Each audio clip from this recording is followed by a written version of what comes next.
તો આજનો આપણો જે ટોપિક જે છે બાયોડાયવર્સિટી ને એ બધું છે. ચલો પહેલામાં પહેલો પ્રશ્ન કે બાયોડાયવર્સિટીથી તમે શું સમજો? બાયોડાયવર્સિટીનો મતલબ શું? યસ, બાયોડાયવર્સિટી, બાયો એટલે જીવ અથવા સજીવ, ડાયવર્સિટી એટલે વિવિધતા. સજીવોની કેટલી વિવિધતા છે સજીવોની કેટલી વિવિધતા છે એની ઉપર આ આધાર રાખે છે. આપણે આને એક એક્ઝામ્પલ દ્વારા સમજીએ. ફોર એક્ઝામ્પલ સમજો કે એક ખેતર છે અથવા એક જંગલ છે. એ જંગલની અંદર 500 સિંહ રહે છે, બીજું કંઈ રહેતું જ નથી. ઓનલી 500 લાયન્સ, માત્ર અને માત્ર 500 સિંહ રહે છે. અને જ્યારે બીજું એક જંગલ છે, એ એની કરતાં એકદમ નાનું છે, પરંતુ ત્યાં 50 હરણ, 40 સસલા, 10 વાઘ અને અન્ય ઘણી બધી વનસ્પતિ, ઘણા બધા પ્રાણી, પક્ષી એ બધાય રહે છે. અને બધું થઈને કુલ ટોટલ જે છે એ 300 છે, 300 આઇટમ, 300 સજીવ છે. તો વધુ બાયોડાયવર્સિટી, વધુ જૈવ વિવિધતા જે છે ને એ આ 300 વાળામાં કહેવાશે, નહીં કે 500 વાળામાં. ભલે 500 નંબર વધારે છે, પણ અહીંયા બાયોડાયવર્સિટી એ કેની વાત કરે છે કે વિવિધતા કેટલી છે, તમારી અંદર ડાયવર્સિટી કેટલી છે, વિવિધતા કેટલી છે. એક જ સજીવની વિવિધતા, કેટલી વિવિધતા છે. તો આ વિવિધતા બાયોડાયવર્સિટી વધારે ક્યારે કહેવાય? તો બાયોડાયવર્સિટી વધારે ત્યારે કહેવાય કે જ્યારે વધુ અને વધુ સ્પીસીસ, વધુ અને વધુ પ્રજાતિ. કોની પ્રજાતિ? તો કે ફ્લોરા એટલે કે વનસ્પતિની, ફાઉના એટલે કે પ્રાણીઓની, આ બધાની વધુ ને વધુ સ્પીસીસ જ્યાં જોવા મળતી હોય ત્યાં બાયોડાયવર્સિટી જોવા મળે. ફોર એક્ઝામ્પલ વાત કરીએ કે આપણે નળ સરોવરની અંદર દર વખતે શિયાળામાં જે છે એ ઘણા બધા પક્ષીઓ આવે છે, તો ત્યારે અહીંયા બાયોડાયવર્સિટી કેવી હોય? તો કે ખૂબ જ વધારે હોય, બરાબર. તો આવી અમુક જગ્યા હોય કે અહીંયા બાયોડાયવર્સિટી વધારે હોય. તો બાયોડાયવર્સિટી એક મગજમાં બેસી ગયું. આપણે ભારતમાં પણ લોકોની અંદર વિવિધતા જોવા મળે છે. ભારતમાં તમને ખ્યાલ હશે કે ઉત્તર ભારતની અંદર, દક્ષિણ ભારતની અંદર, દરેક જગ્યાએ લોકોની અંદર આપણી જેવી વિવિધતા જે છે એવી સજીવોમાં વિવિધતા, એને કહેવાય બાયોડાયવર્સિટી. બીજી વાત કરીએ, બાયોડાયવર્સિટી એને અલગ અલગ રીતે એનો અભ્યાસ કરી શકાય. બાયોડાયવર્સિટી એ અલગ અલગ રીતે હોઈ શકે. જેમ કે જીનની બાયોડાયવર્સિટી એટલે કે જનીનની રીતે, એ આપણે આગળ સમજીશું, બરાબર. અથવા સ્પીસીસની દ્રષ્ટિએ, પ્રાણીઓની દ્રષ્ટિએ, વનસ્પતિની દ્રષ્ટિએ, પક્ષીઓની દ્રષ્ટિએ, એ બધું આપણે આગળ સમજીશું. પણ ઇન શોર્ટ અત્યારે ખાલી એટલું યાદ રાખો, બાયોડાયવર્સિટી એટલે શું અને આના અમુક પ્રકાર હોઈ શકે છે, બરાબર. તો જો ડાયવર્સ એટલે વિવિધ, ડાયવર્સ રેન્જ ઓફ ઓર્ગેનિઝમ, સજીવોની અલગ અલગ બહુવિધ રેન્જ, અલગ અલગ રેન્જ.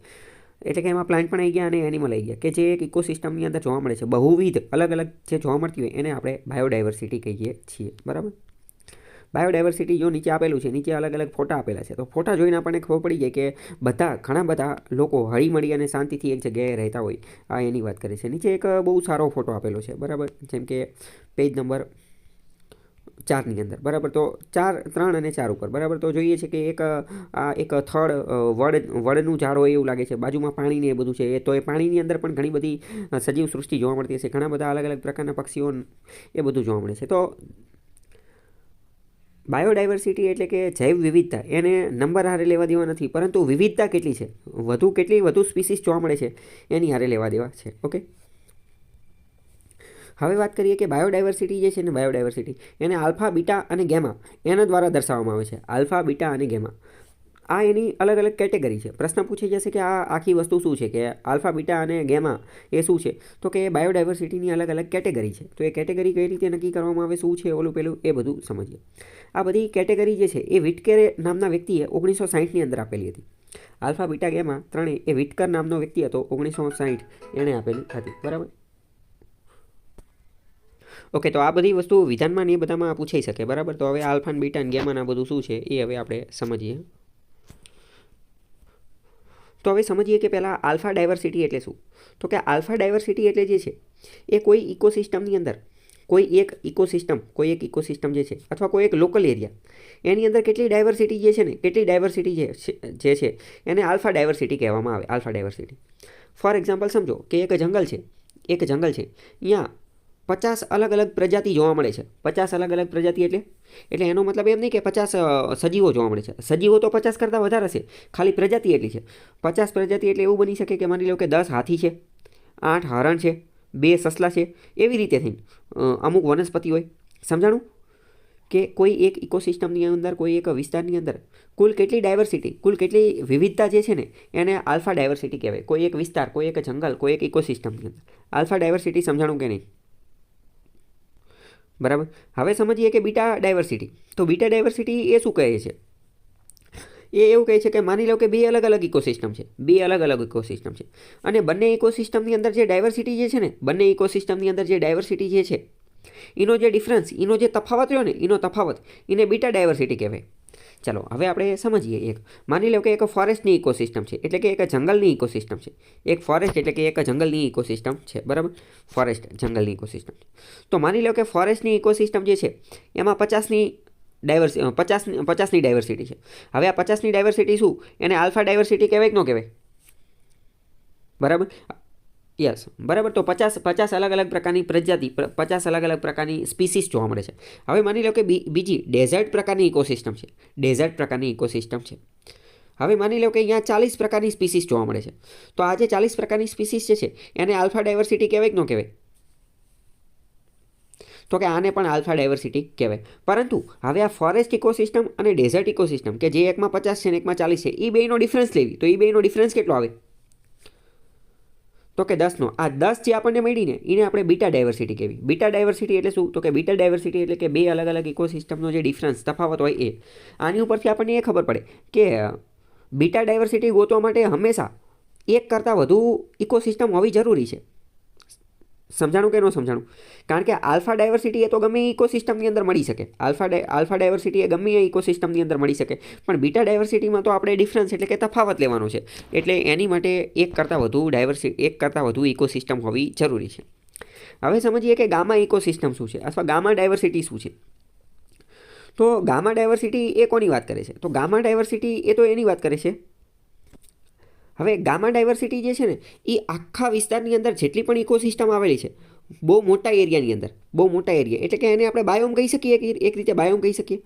હવે જો એક બહુ મોટો એરિયા હોય, તો બહુ મોટા એરિયાની અંદર એક કરતાં વધુ ઇકોસિસ્ટમ આવેલી હોય. ફોર એક્ઝામ્પલ સમજીએ કે એક ફોરેસ્ટ છે, તો ફોરેસ્ટ જે છે તો એમાં ફોરેસ્ટની ઇકોસિસ્ટમ છે, બરાબર, સમજી ગયા. પણ એની અંદર આપણે જોઈએ તો નદી વહેતી હોય તો એ નદીની ઇકોસિસ્ટમ પણ હશે ને. નહેર હશે, નદી, નાળા હશે, અથવા તો માની લો કે અહીંયા તળાવ કે એવું કોઈ હશે, તો એની પણ ઇકોસિસ્ટમ હશે ને. તો આ આખી અલગ ઇકોસિસ્ટમ થઈ જાય. તો આ તમામ બધી ઇકોસિસ્ટમને ભેગી કરીએ, કોઈ એક વિસ્તાર જે છે, કોઈ એક જિયોગ્રાફિક એરિયા, ત્યાં એક કરતાં વધુ ઇકોસિસ્ટમ હોય, એ બધી ઇકોસિસ્ટમને ભેગી કરો અને એ બધાની ડાયવર્સિટી જે છે, બધાની ડાયવર્સિટી એનો સરવાળો કરો ને, એને આપણે ગામા ડાયવર્સિટી કહેવાય. સમજાણું કે ન સમજાણું? જેમ કે જો ફરીથી હવે હું તમને રિવાઇઝ કરી દઉં. આલ્ફા બાયોડાયવર્સિટી એટલે શું? તો કે એક વિસ્તારની અંદર, એક ઇકોસિસ્ટમની અંદર કેટલી ડાયવર્સિટી જોવા મળે છે એ. બીટા ડાયવર્સિટી એટલે શું? તો કે બીટા ડાયવર્સિટી એટલે કે કોઈ બે અલગ અલગ ઇકોસિસ્ટમ છે એ બંનેની ડાયવર્સિટી જે છે એનો ડિફરન્સ, એનો તફાવત લઈએ એ. અને ગામા ડાયવર્સિટી એટલે શું? તો કે ગામા ડાયવર્સિટી એટલે કે કોઈ બહુ મોટો વિસ્તાર લઈ લઈએ, એ મોટા વિસ્તારની અંદર જેટલી પણ ઇકોસિસ્ટમ આવેલી છે ને, એ બધાનો સરવાળો કરી નાખો. એ બધાનો સરવાળો કરો ને એટલે ગામા ડાયવર્સિટી. એટલે ઇન શોર્ટ આપણે વાત કરીએ તો આ બધામાં સૌથી મોટું કોણ હશે? તો કે સૌથી મોટું હશે ગામા ડાયવર્સિટી. સૌથી નાનું કોણ હશે? તો કે સૌથી નાનું હશે બીટા ડાયવર્સિટી. કેમ? કારણ કે બીટામાં તો ખાલી આપણે શું લેવાનું છે? તો કે ખાલી ડિફરન્સ, તફાવત જ લેવાનો છે, બરાબર. અને વચ્ચેનું કોણ હશે? તો કે આલ્ફા. આપણે એક ઉદાહરણ દ્વારા સમજીએ. ફોર એક્ઝામ્પલ ચલો આલ્ફા ડાયવર્સિટીનું આપણે ઉદાહરણ લઈએ કે માની લો કે એક ફોરેસ્ટ ઇકોસિસ્ટમ, જંગલની ઇકોસિસ્ટમ છે કે જ્યાં ડિયર એટલે કે હરણ, ટાઈગર, મંકી અને અલગ અલગ બર્ડ, આની પ્રજાતિઓ રહે છે, આની સ્પીસીસ રહે છે. માની લો કે આ બધાની હવે આ જેટલી પણ સ્પીસીસ છે એ બધાનો સરવાળો કરીએ ને તો એને આલ્ફા ડાયવર્સિટી કહેવાય. અત્યારે આપણે માત્ર ફોરેસ્ટ ઇકોસિસ્ટમ લીધી અને એની અંદર જે સ્પીસીસ છે એનો સરવાળો કર્યો તો એને આપણે આલ્ફા ડાયવર્સિટી કહેવી. હવે આપણે સમજીએ કે બીટા ડાયવર્સિટી. તો બીટા ડાયવર્સિટી માની લો કે આપણે એવું સમજી શકીએ ને કે ફોરેસ્ટ ઇકોસિસ્ટમ જ લઈએ. હવે ફોરેસ્ટની એક્ઝેક્ટ બાજુમાં કઈ ઇકોસિસ્ટમ હશે? તો ફોરેસ્ટની એક્ઝેક્ટ બાજુમાં હશે ગ્રાસલેન્ડની ઇકોસિસ્ટમ હશે. તો કે હા, હશે જ ને. કારણ કે ગ્રાસલેન્ડ એ તો શું છે? તો કે ગ્રાસલેન્ડ એ તો એક રીતે ઇકોટોન છે, તો ફોરેસ્ટની બાજુમાં જ આવેલું હોય. તો હવે ફોરેસ્ટમાં તો ટાઈગર ને મંકી ને એ બધું હશે, તો ગ્રાસલેન્ડની અંદર પણ અમુક પ્રકારના સ્નેક એટલે કે સાપ હશે, એન્ટીલોપ, અમુક અલગ અલગ પ્રકારની પ્રજાતિને એવું બધું હશે, ગાય ને ભેંસ ને એવું બધું હશે. તો આ શું થઈ ગયું? આ ગ્રાસલેન્ડની અંદર હશે, બરાબર. તો હવે તમે સમજો, ગ્રાસલેન્ડની ઇકોસિસ્ટમ અને ફોરેસ્ટની ઇકોસિસ્ટમ, આ બંનેની આપણે બાદબાકી કરીએ, બંનેનો ડિફરન્સ કરીએ, તો આપણને જે જવાબ મળે એને આપણે શું કહીશું? બીટા ડાયવર્સિટી કહીશું. Beta diversity. જો બીટા ડાયવર્સિટીનો અહીંયા ફૂલ ફોર્મ્યુલા પણ આપેલું છે, પણ મેં તમને સમજાવી દીધું એ કઈ રીતે વર્ક કરે. હવે આપણે સમજીએ કે ગામા ડાયવર્સિટી એટલે શું? તો કે ગામા ડાયવર્સિટી એટલે શું? તો કે ગામા ડાયવર્સિટી એટલે માની લો કે એક બહુ મોટો, આપણે આનું જ ઉદાહરણ લઈએ તો કે ફોરેસ્ટ ઇકોસિસ્ટમ, ગ્રાસલેન્ડ ઇકોસિસ્ટમ અને માની લો કે બાજુમાં અહીંયા કોઈ વેટલેન્ડ ઇકોસિસ્ટમ પણ છે. કેમ? કારણ કે ફોરેસ્ટની અંદર પણ નદી નાળા હશે, ગ્રાસલેન્ડની અંદર પણ નદી કે નહેર કે એવું કંઈ હશે. તો આ 3 ઇકોસિસ્ટમ છે. 3 ઇકોસિસ્ટમની અંદર કુલ જેટલી પણ પ્રજાતિ હોય, સ્પીસીસ હોય, એ બધાયનો સરવાળો કરી નાખો. બધાયનો સરવાળો કરી નાખો. એને આપણે ગામા ઇકોસિસ્ટમ કહીએ. ખ્યાલ આવ્યો કે ન આવ્યો? ચલો આપણે એક એક્ઝામ્પલ લઈએ. તમારે આનો જવાબ આપવાનો છે. એક ફોરેસ્ટની ઇકોસિસ્ટમ છે, બરાબર? ફોરેસ્ટની ઇકોસિસ્ટમ જે છે ને, માની લો કે એમાં 50 પ્રજાતિ રહે છે. 50 પ્રજાતિ રહે છે, બરાબર? હવે એક ગ્રાસલેન્ડની ઇકોસિસ્ટમ છે. માની લો કે એમાં 30 સ્પીસીસ, 30 પ્રજાતિ રહે છે. તો આમાં આલ્ફા, બીટા અને ગામા શું આવશે? તમે કહી શકો ખરા? આલ્ફા, બીટા અને ગામા શું આવશે? ચલો ફરીથી હું તમને કહી દઉં કે ફોરેસ્ટ માટે આલ્ફા ડાયવર્સિટી કેટલી આવશે? તો કે 50ની. સેમ એ જ રીતે ગ્રાસલેન્ડ માટે પણ આલ્ફા ડાયવર્સિટી ગોતીએ કંઈ? તો કે હા ગોતી છે કંઈ. ગ્રાસલેન્ડ માટે આલ્ફા ડાયવર્સિટી આવશે 30. હવે સમજીએ કે બીટા ડાયવર્સિટી. તો બીટા ડાયવર્સિટી તો આ બંનેનો ડિફરન્સ, બંને ઇકોસિસ્ટમનો ડિફરન્સ. તો 50 ને 30નો ડિફરન્સ આવશે 20. તો શું આવશે? 20. અને જ્યારે વાત કરીએ કે ગામા ડાયવર્સિટી, તો ગામા ડાયવર્સિટીમાં તો બધું તમામ આવી જાય. તો આ બંનેને પ્લસ કરીશું તો 80. તો કે જવાબ શું આવશે? 80. બીટા ડાયવર્સિટી તો કે બેનો ડિફરન્સ 20 અને ગામા ડાયવર્સિટી તો બેનો સરવાળો એટલે કે 80. પણ મોસ્ટ ઇમ્પોર્ટન્ટ શું છે? અહીંયા તો આપણે આપણી સરળતા માટે 2 ઇકોસિસ્ટમ લીધી, પણ ગામા ડાયવર્સિટીની અંદર ઘણી બધી વાર 2 જ ઇકોસિસ્ટમ હોય એવું ન હોય. 3 પણ હોઈ શકે, 4, 5, 10, 11 પણ હોઈ શકે. આપણે ખાલી અન્ડરસ્ટેન્ડિંગ માટે આટલી લીધી હતી. તો આ તમને ખ્યાલ હોવો જોઈએ. કંઈ ડાઉટ હોય તો પૂછો. ચલો હવે આપણે આ ફોટો, આ ચિત્રને આપણે હવે સારી રીતે સમજી શકીશું. અહીંયા 3 અલગ અલગ પ્રકારની ઇકોસિસ્ટમ આપેલી છે. 3 અલગ અલગ પ્રકારની ઇકોસિસ્ટમ આપેલી છે. ત્રણેયને ગોળાકારની અંદર આપેલી છે.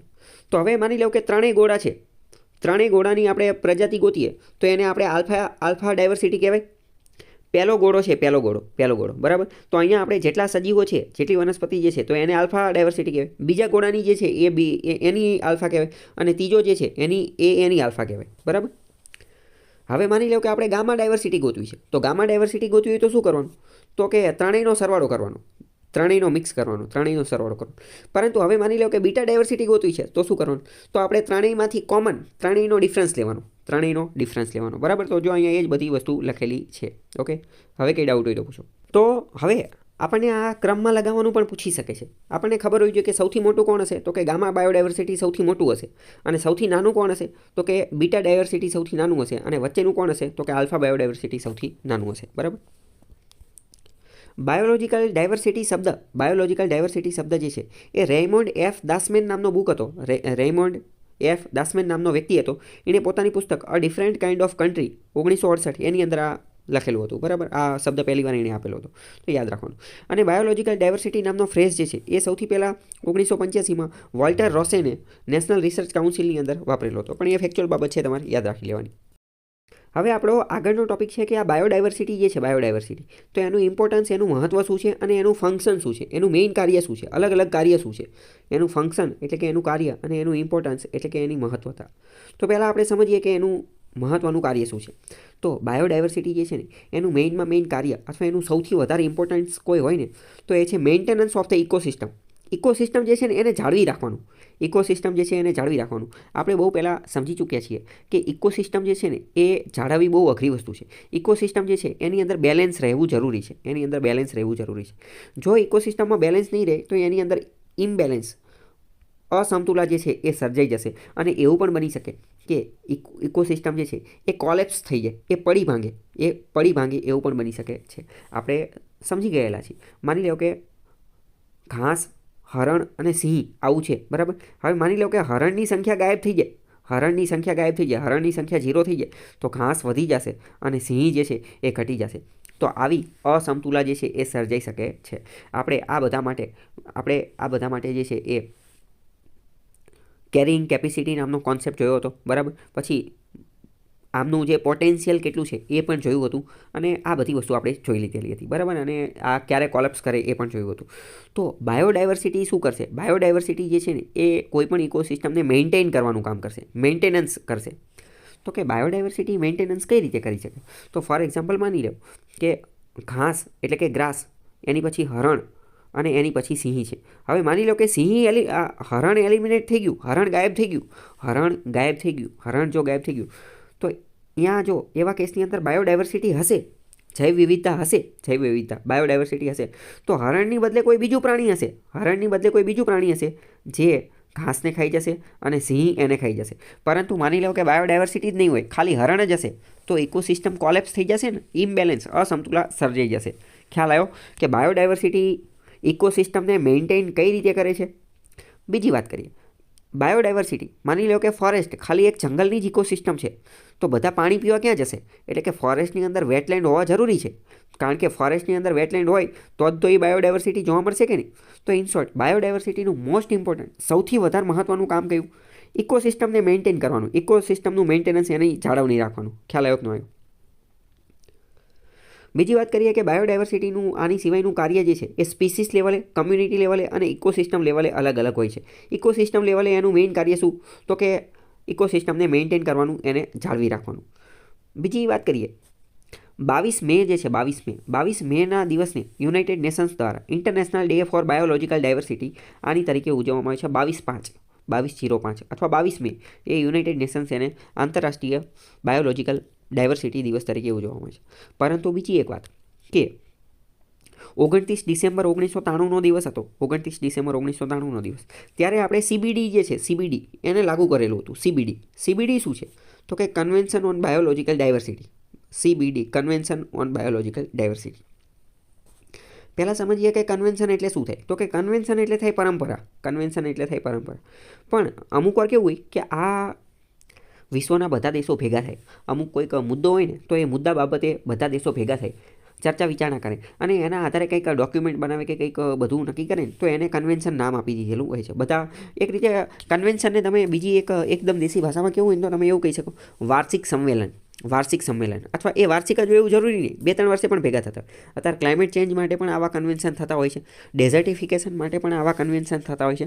તો એવું જ એક કન્વેન્શન બાયોલોજિકલ ડાયવર્સિટી માટે થયું, એટલે એનું નામ આપ્યું CBD, convention on biological diversity, 1993, 29 December. બરાબર. ભારત સરકાર જે છે, ભારત સરકાર એણે નોર્વે નામનો દેશ છે, તો નોર્વે નામના દેશ સાથે મળી અને એક આપણે આની માટેનું એક સેન્ટર બનાવી દીધું છે. કોની માટેનું? તો કે બાયોડાયવર્સિટી માટેનું. એનું નામ શું આપ્યું? તો એનું નામ આપ્યું સેબુપોલ. શું? તો કે centre for biodiversity policy and law. Centre for biodiversity policy and લો.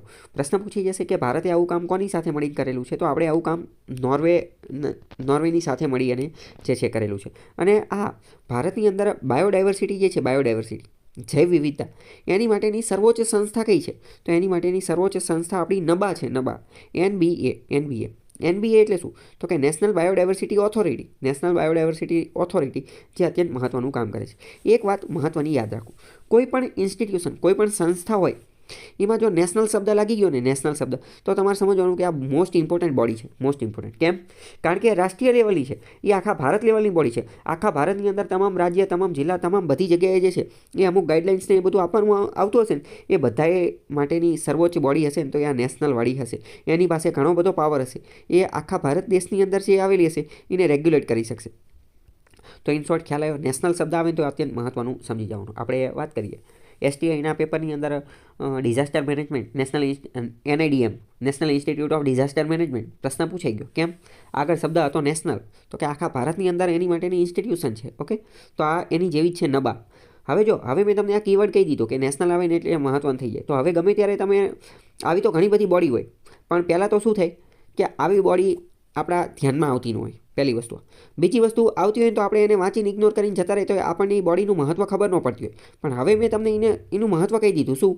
કે કોઈ પણ બોડીની આગળ જો નેશનલ લખેલું આવે છે, સમજવાનું કે મોસ્ટ ઇમ્પોર્ટન્ટ બોડી છે, ઘણો પાવર ધરાવે છે અને આમાંથી પ્રશ્ન પૂછવાની શક્યતા વધુ છે. બરાબર. આપણે વાત કરીએ કે નેશનલ સિસ્મોલોજીકલ ઇન્સ્ટિટ્યૂટ પણ છે. આપણે આ જે સિસ્મોલોજી એટલે શું? તો કે ભૂકંપ એ બધું આવે તો એની માટેની પણ બોડી છે. આવી દરેક વસ્તુ જે છે ને એની બોડી હોય જ તે. જેમ કે સર્ટીન જે છે, SERT, computer emergency response team જે છે, સર્ટીન, તો એ પણ નેશનલ લેવલની બોડી છે. તો નેશનલ લેવલની દરેક બોડી મહત્ત્વની હોય છે. નબાનું હેડક્વાર્ટર ક્યાં છે? નબાનું હેડક્વાર્ટર છે ચેન્નઈની અંદર. નબાનું હેડક્વાર્ટર ક્યાં છે? ચેન્નઈની અંદર છે. હવે આ નબા જે છે એ શું કરે? તો કે નબાનું મેઇન કામ શું છે?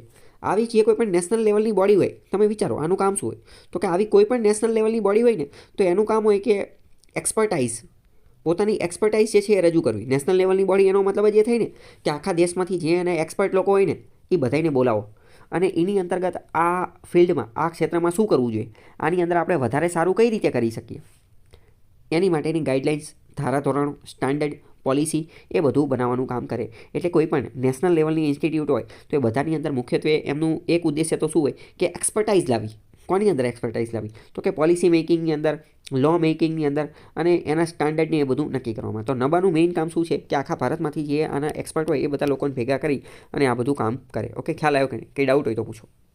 હવે આપણે બાયોડાયવર્સિટી જે છે એના અલગ અલગ પ્રકાર હોય એ મેં તમને કીધું. એક તો આપણે આલ્ફા, બીટા અને ગેમા તો જોઈ જ લીધી, પણ આ સિવાય બાયોડાયવર્સિટીના બીજા પણ અમુક પ્રકાર હોય, જેમ કે જીન વેરિએશન, જીનેટિક ડાયવર્સિટી.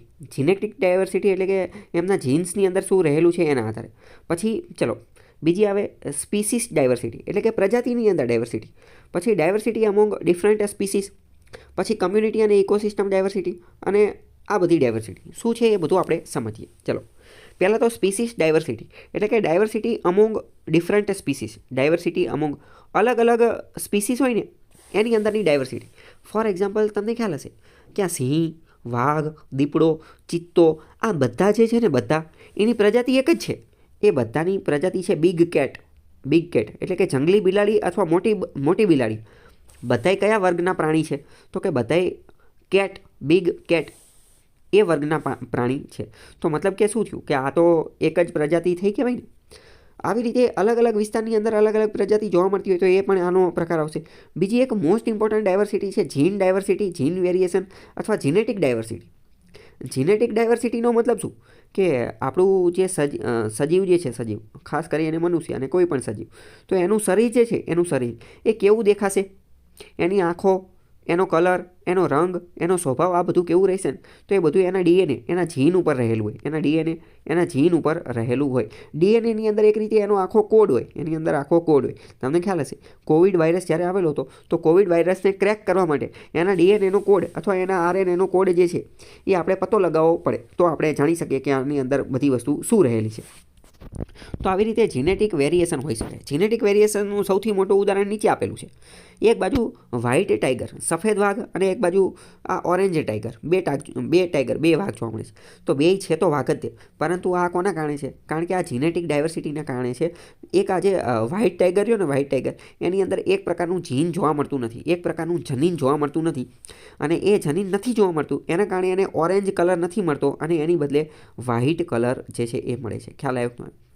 તો આને કહેવાય genetic diversity. Genetic diversity. Okay, આગળનો હવે આપણો ટોપિક છે બાયોડાયવર્સિટી ગ્રેડિયન્ટ. Biodiversity gradient.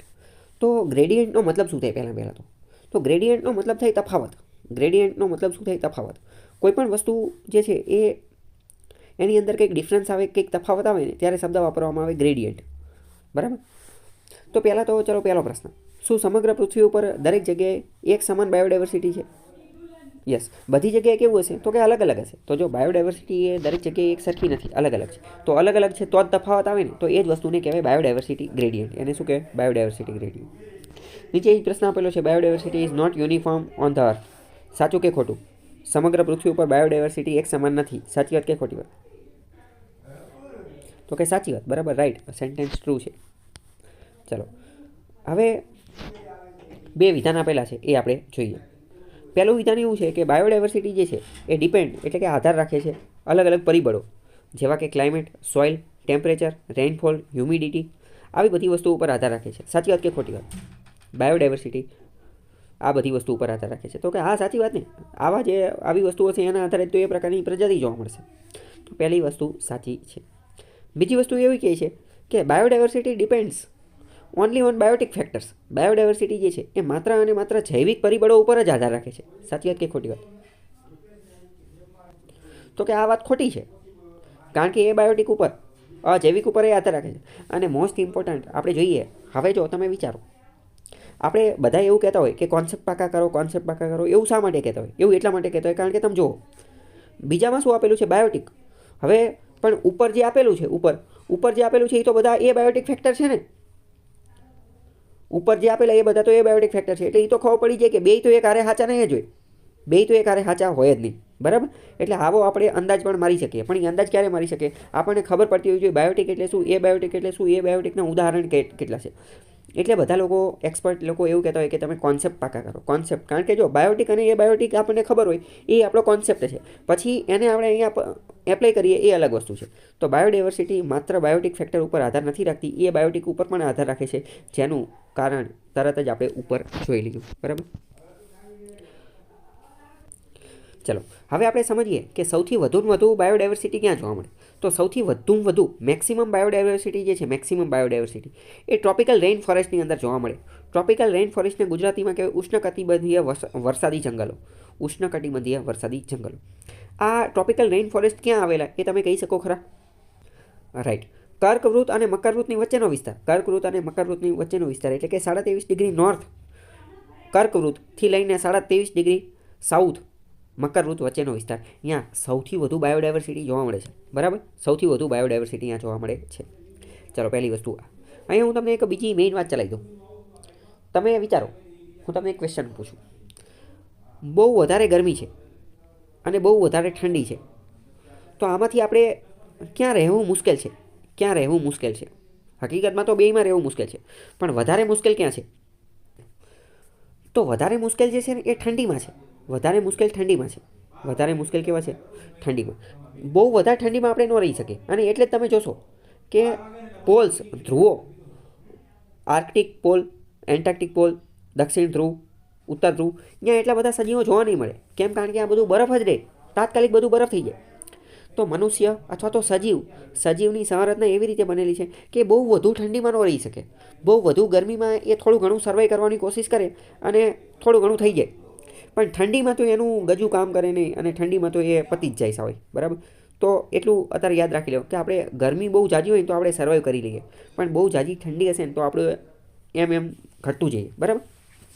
ચલો હવે તમે વિચાર કરો કે ટ્રોપિકલ રેઇન ફોરેસ્ટ, ઉષ્ણકટિબંધીય વરસાદી જંગલો, એની અંદર મેક્સિમમ બાયોડાયવર્સિટી છે. તો હવે તમે વિચાર કરો, એક ક્વેશ્ચન હું તમને પૂછું કે આ ટ્રોપિકલ રેઇન અથવા ચાલો ઇક્વેટર વિષુવવૃત્તથી ધ્રુવો તરફ જશું તો બાયોડાયવર્સિટી વધશે કે ઘટશે? તો કે બાયોડાયવર્સિટી ઘટશે. કેમ? અત્યારે તો આપણે જોયું કે ધ્રુવો કેવા હશે? અત્યંત ઠંડા હશે, અને ઠંડા પ્રદેશની અંદર તો એટલું બધું જોવા મળશે નહીં, એટલી બધા સજીવો જ નહીં જોવા મળે. તો અહીંયા બાયોડાયવર્સિટી ઘટશે. વિધાનવાળા વાક્યમાં પૂછાઈ જશે, ઇક્વેટરથી વિષુવવૃત્તથી ધ્રુવો તરફ જતા બાયોડાયવર્સિટીમાં વધારો થાય છે, ઘટાડો થાય છે. સાચું વિધાન ખોટું વિધાન એ તમે તમારી રીતે સેટ કરી નાખજો. બરાબર. મેં તમને બંને ચલાવી દીધું. ચલો બીજો એક ક્વેશ્ચન આપેલો છે કે ચલો એ આવડી જ જશે તમને. ટ્રોપિકલ રેઇન ફોરેસ્ટની વાત કરેલી હતી. બરાબર. હવે પ્રશ્ન આપણને થાય કે સૌથી વધુ મેક્સિમમ બાયોડાયવર્સિટી જે છે એ ટ્રોપિકલ રેઇન ફોરેસ્ટમાં જ શા માટે જોવા મળે છે? તો એટલા માટે જોવા મળે છે કારણ કે અહીંયા વરસાદ સૌથી વધુ આવે છે. પહેલું, અહીંયા વરસાદ સૌથી વધુ આવે છે. વરસાદ સૌથી વધુ આવે છે એટલે અહીંયા જંગલોને એ બધું જોવા મળે છે. બીજું, વરસાદ તો આવે છે, સાથે સાથે ટેમ્પરેચર પણ હાઈ હોય છે, તડકો પણ વધારે હોય છે. અને અત્યારે જ આપણે જોયું ને કે તડકો હશે, તડકો જ અત્યંત મહત્ત્વની વસ્તુ છે. તમે વિચાર કરો, મેં તમને અત્યારે એ વાત પણ કીધી કે તડકો હશે ને એ આપણી માટે એક રીતે જડીબુટ્ટી સમાન છે. તડકો જે છે જડીબુટ્ટી સમાન છે. કેમ? કારણ કે તડકો હશે, સૂર્યપ્રકાશ હશે, તો જ તો ફોટોસિન્થેસિસ, પ્રકાશ સંશ્લેષણની પ્રક્રિયા થશે, અને તો જ તો બધી આખું ચક્ર આગળ વધશે ને. પૃથ્વી ઉપર એનર્જી, ઉર્જાનો સૌથી મોટો સ્ત્રોત એ જ સૂર્ય છે. સૂર્ય જ નહીં હોય, તડકો જ નહીં હોય તો આખું બધું આગળ કઈ રીતે ચાલશે? બધું લોચામાં પડી જશે. અને ધ્રુવોમાં બધા એ જ તો લોચા પડે છે. ધ્રુવોમાં એટલે તો એટલું બધું બાયોડાયવર્સિટી ને એ બધું જોવા મળતું નથી, સજીવોને એ બધું એટલા માટે જોવા મળતું નથી. તો હવે ખ્યાલ આવ્યો કે ઇક્વેટરથી ધ્રુવો તરફ જઈએ તો બાયોડાયવર્સિટી ઘટતી જાય. ટ્રોપિકલ રેઇન ફોરેસ્ટમાં સૌથી વધુ બાયોડાયવર્સિટી શા માટે જોવા મળે છે? કારણ કે અહીંયા સૌથી વધુ વરસાદ જોવા મળે છે, સૌથી વધુ તાપમાન જોવા મળે છે, અને સૂર્યપ્રકાશ જોવા મળે છે. સૂર્યપ્રકાશ એ જ તો પાયાનો એકમ છે ફોટોસિન્થેસિસ, પ્રકાશ સંશ્લેષણ માટે. એના કારણે વનસ્પતિને બધું ઉગશે, અને પછી તો બધું આખી વસ્તુ જે છે એ કહેવામાં આવશે. બરાબર. અને એટલે જ તો આને સૌથી ઓપ્ટિમમ બાયોમ કહેવામાં આવે છે. ટ્રોપિકલ રેઇન ફોરેસ્ટને બહુ સારામાં સારો બાયોમ કહેવામાં આવે છે કે જ્યાં સૌથી વધુ બાયોડાયવર્સિટી જોવા મળે છે. બરાબર. નીચે એક ક્વેશ્ચન આપેલો છે, જોઈએ કે બાયોડાયવર્સિટી ખાલી જગ્યા ડિક્રીઝ કે ઇન્ક્રીઝ વધે છે ટુવર્ડ્સ ધ ઇક્વેટર તરફ જઈએ. બરાબર. ટુવર્ડ્સ ધ ઇક્વેટર તરફ જઈએ તો બાયોડાયવર્સિટી વધે કે ઘટે? તો કે બાયોડાયવર્સિટી શું થાય છે? બાયોડાયવર્સિટીમાં વધારો થાય છે. ઇક્વેટર વિષુવવૃત્ત તરફ તો વધતો જાય છે. આપણે વાત કરીએ કે બાયોડાયવર્સિટી ઇઝ ઇક્વલ ઓન અર્થ. સમગ્ર પૃથ્વી ઉપર એક સમાન બાયોડાયવર્સિટી છે. સાચી વાત કે ખોટી વાત? તો કે ખોટી વાત. હમણાં ક્યારનું આપણે એ તો જોઈ લીધું. બરાબર. અલગ અલગ વિસ્તારની અંદર અલગ અલગ જગ્યાએ જે છે એ જોવા મળે છે, ઇક્વેટર તરફ વધતું જાય છે, એ બધું આપેલું છે. બરાબર. આ બધા કોન્સેપ્ટ છે. આવો જ પ્રશ્ન જે છે પૂછાશે. બાયોડાયવર્સિટીના બધી વસ્તુ જે છે એ કોની ઉપર આધાર રાખે? તો કે બાયોટિક અને એબાયોટિક બંને ફેક્ટર ઉપર આધાર રાખે. જેમ કે પ્રેસિપિટેશન એટલે કે વરસાદ ઉપર આધાર રાખે, તાપમાન ઉપર આધાર રાખે, એલ્ટિટ્યુડ ઊંચાઈ ઉપર, સોઇલ ભૂમિનો પ્રકાર, જીઓગ્રાફી, અને બીજી કેવી સ્પીસીસ છે એની ઉપર પણ આધાર રાખે. આજુબાજુના બીજા સજીવો ઉપર પણ આધાર રાખે. ફોર એક્ઝામ્પલ, હરણ ગાયબ થઈ જશે તો સિંહની વાઘની વસ્તીને જે છે એ એફેક્ટ થશે. બરાબર, ઘાસ ગાયબ થઈ જશે તો હરણને એફેક્ટ થશે. એટલે બીજી અન્ય સ્પીસીસ કેવી છે એના આધારે પણ નક્કી થાય. તો બાયોડાયવર્સિટી આપણે વાત કરીએ તો બાયોટિક અને એબાયોટિક બંને ફેક્ટરને અસર કરે છે, બંને ફેક્ટરના કારણે અસર થાય. આગળ એક ક્વેશ્ચન પૂછેલો છે કે બાયોડાયવર્સિટી નોર્મલી સામાન્ય રીતે ગ્રેટર ઇન લોઅર લેટિટ્યુડ, નીચા અક્ષાંશ જે છે નીચા અક્ષાંશની અંદર બાયોડાયવર્સિટી વધારે ગ્રેટર જોવા મળે છે કમ્પેર ટુ હાયર લેટિટ્યુડ. ઊંચા અક્ષાંશ કરતાં નીચા અક્ષાંશમાં બાયોડાયવર્સિટી વધારે ઊંચા નંબરમાં જોવા મળે છે. સાચી વાત કે ખોટી વાત? તો કે આ વાત ખોટી છે. કેમ? કારણ કે બાયોડાયવર્સિટી જે છે એ લોઅર લેટિટ્યુડ જે છે નીચા અક્ષાંશ, તો કે બાયોડાયવર્સિટી સૌથી વધુ તો ઇક્વેટરમાં છે ને, અને જેમ જેમ ધ્રુવો તરફ જઈએ એમ ઓછી જોવા મળે છે. તો લોઅર લેટિટ્યુડ નીચા અક્ષાંશો અહીંયા ગ્રેટ બાયોડાયવર્સિટી નથી, અહીંયા તો સૌથી ઓછી બાયોડાયવર્સિટી છે. અહીંયા ઓછી બાયોડાયવર્સિટી જોવા મળે છે. અને એક મિનિટ, જ્યારે આપણે આ વિધાન જે છે ને એ સાચું છે, કારણ કે બાયોડાયવર્સિટી જે છે એ લોઅર લેટિટ્યુડ એટલે કે તો કે 0 ડિગ્રી, 1 ડિગ્રી, 2 ડિગ્રી, 23 ડિગ્રી એ બધા. તો લોઅર લેટિટ્યુડ જે છે નીચા અક્ષાંશો એટલે 0 ડિગ્રીવાળા, તો 0 ડિગ્રીવાળા અહીંયા તો ટ્રોપિકલ રેઇન ફોરેસ્ટ છે, તો અહીંયા તો સૌથી વધુ બાયોડાયવર્સિટી જોવા મળે છે. તો લોઅર લેટિટ્યુડ નીચા અક્ષાંશોની અંદર બાયોડાયવર્સિટી વધારે જોવા મળે છે. સાચી વાત છે, ખૂબ જ વધારે જોવા મળે છે. જ્યારે હાયર લેટિટ્યુડ ઊંચા અક્ષાંશો એટલે કે તો કે 80-90, તો 90 ડિગ્રી ત્યાં તો શું છે ધ્રુવ ને એ બધું છે, ત્યાં ઓછી જોવા મળે છે. એ આપણે અત્યારે તો જોયું. બરાબર, તો લોઅર લેટિટ્યુડ એટલે કે તો કે આંકડા અનુસાર યાદ રાખવાના, 0 ડિગ્રી, 23 ડિગ્રી ને બધા, અને હાયર એટલે 90 ડિગ્રી. બરાબર, તો વિધાન સાચું પડશે. ચલો, હવે એક બહુ સારો ક્વેશ્ચન આપેલો છે, વેલી અને માઉન્ટેન અથવા માઉન્ટેન પીક. વેલી એટલે શું? તો કે ખીણ. વેલી શબ્દ આપણે સમજી ગયા છીએ, યાદ છે કે નહીં? વેલી એટલે ખીણ, બે પર્વત વચ્ચેની જગ્યા હોય, નીચાણવાળો ભાગ, એને વેલી ખીણ કહેવામાં. જ્યારે માઉન્ટેન એટલે પર્વત, માઉન્ટેન પીક પણ કહેવાય, ઊંચાઈ પણ કહી શકાય. માણસો ક્યાં રહેતા હશે, વેલી ઉપર કે માઉન્ટેન ઉપર? વિચારીને કહું તો કે માણસો વેલી ઉપર રહેતા હોય. બરાબર, કંઈ ઊંચાઈ ઉપર તો રહેતા ન હોય ને, નીચે રહેતા હોય. માઉન્ટેન ઉપર રહેવાય નહીં, વેલી ઉપર રહેવાય. અને એટલે તો કાશ્મીર વેલી.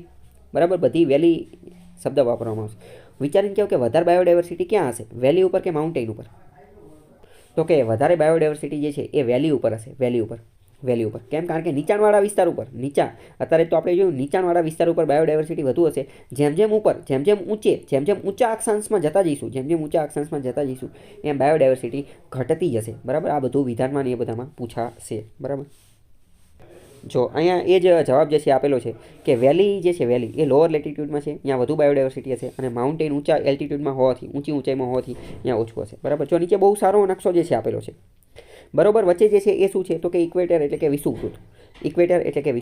અને ઇક્વેટર જે છે એ કેવા છે? એ લોઅર લેટિટ્યુડ, ઓછા અક્ષાંશ છે ને, કારણ કે ઇક્વેટર એ તો 0 ડિગ્રી.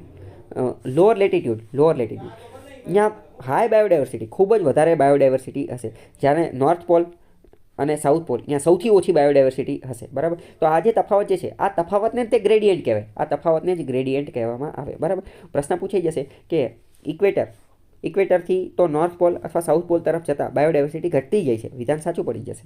બરાબર, પ્રશ્ન પૂછાઈ જશે કે માઉન્ટેનથી વેલી તરફ જતાં બાયોડાયવર્સિટી વધતી જશે. વિધાન સાચું પડી જશે. બરાબર, તો એ બધી વસ્તુ અહીંયા આપેલી છે, અને એનું આ કાગળની આ બધી વસ્તુ આપેલી છે. બરાબર, આને શું કહેવાય? ગ્રેડિયન્ટ કહેવાય. સમજાણું કે નહીં?